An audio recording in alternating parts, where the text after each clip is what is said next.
Assalamualaikum warahmatullahi wabarakatuh. Hello my student, how are you today? I hope you in good condition, healthy and spirit to begin our lesson today. Okay, our topic about komponen abiotik. Nah, kalau pada minggu lalu kita mempelajari mengenai komponen biotik, pada pertemuan kali ini kita akan membahas mengenai komponen abiotik. Nah, komponen abiotik ini terdiri dari 5 bagian. Ada suhu, ada air, ada udara, ada tanah, dan ada cahaya. Kita akan bahas satu persatu. Yang pertama adalah suhu. Nah, sebagian besar tumbuhan dan hewan membutuhkan suhu yang berbeda. Ada yang membutuhkan suhu yang hangat dan ada yang membutuhkan suhu yang dingin. Yang kedua ada cahaya. Nah, cahaya ini sebagai sumber energi yang utama, yaitu matahari. Tumbuhan membutuhkan cahaya untuk proses fotosintesis. Yang ketiga ada air. Air meliputi 4/5 bagian bumi dan menyusun 60-70% dari berat tubuh manusia. Kemudian air ini juga berfungsi untuk kelangsungan hidup seperti mencuci, minum. Nah, itu sangat dibutuhkan oleh manusia.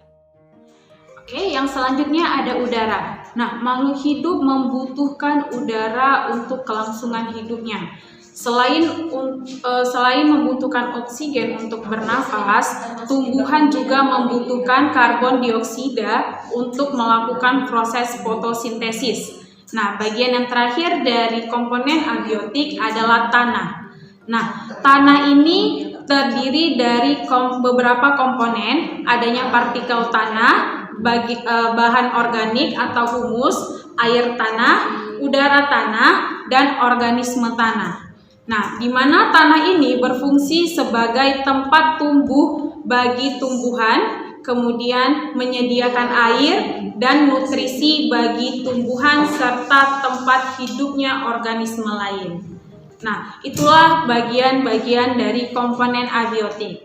Selanjutnya, kita akan membahas mengenai ketergantungan antar makhluk hidup. Nah, ketergantungan antar makhluk hidup ini ada 5.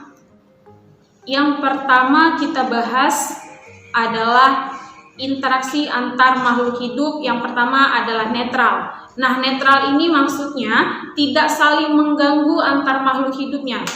Nah, kita ketahui bersama bahwasannya di lingkungan itu antara manusia, hewan, dan tumbuhan itu bisa hidup berbarengan. Nah, di interaksi antar makhluk hidup bagian netral, hubungannya tidak saling mengganggu antar satu sama yang lain. Nah, contohkan adalah capung dan sapi. Kemudian ada predasi. Predasi adalah hubungan antara mangsa dan pemangsa. Pemangsa kita sebut sebagai predator. Apa contohnya? Contohnya adalah harimau dan rusa. Selanjutnya ada simbiosis parasitisme. Nah, simbiosis ini hubungan di antara kedua makhluk hidup, yang satu diuntungkan dan yang satunya lagi dirugikan. Contohnya pada kutu yang ada di kepala manusia. Nah, yang kedua ada simbiosis komensalisme. Di simbiosis ini, hubungan di antara kedua makhluk hidup, satu diuntungkan namun yang satunya lagi tidak dirugikan. Contohnya ikan remora dan ikan hiu. Dan yang terakhir adalah simbiosis mutualisme, di mana hubungan antara kedua makhluk hidup itu saling menguntungkan. Contohnya bunga dengan kupu-kupu. Selanjutnya ada ketergantungan hewan pada tumbuhan. Ketergantungan hewan pada tumbuhan sebagai sumber makanan. Nah, secara tidak langsung hewan itu tidak mampu membuat makanannya sendiri. Jadi dia membutuhkan tumbuhan untuk bahan makanannya, kemudian untuk suplai oksigen dan untuk tempat berlindung.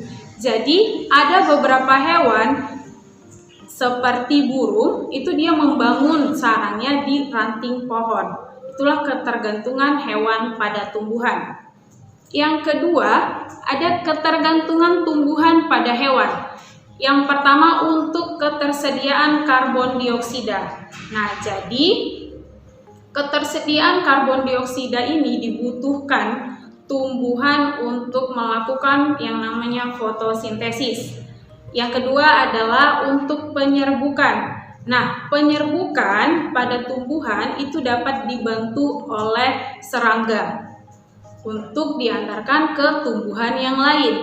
Dan yang ketiga adalah penyebaran biji. Nah, penyebaran biji ini juga dibantu oleh hewan dan paling besar dibantu oleh manusia.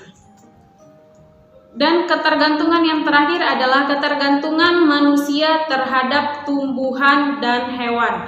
Itu dapat untuk sebagai sumber makanan, untuk bahan pakaian, obat-obatan, bahan bangunan, untuk pembuatan kertas, karet, bahan bakar, serta parfum dan kosmetik.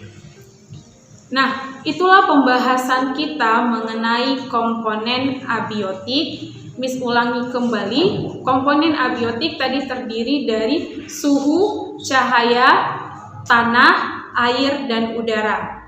Kemudian ada interaksi antar makhluk hidup. Nah, Miss harap kalian bisa memahami apa yang telah Miss jelaskan. Sekian pembahasan kita hari ini. Thank you for attention and I hope you understand about this topic. See you next week. Assalamualaikum warahmatullahi wabarakatuh.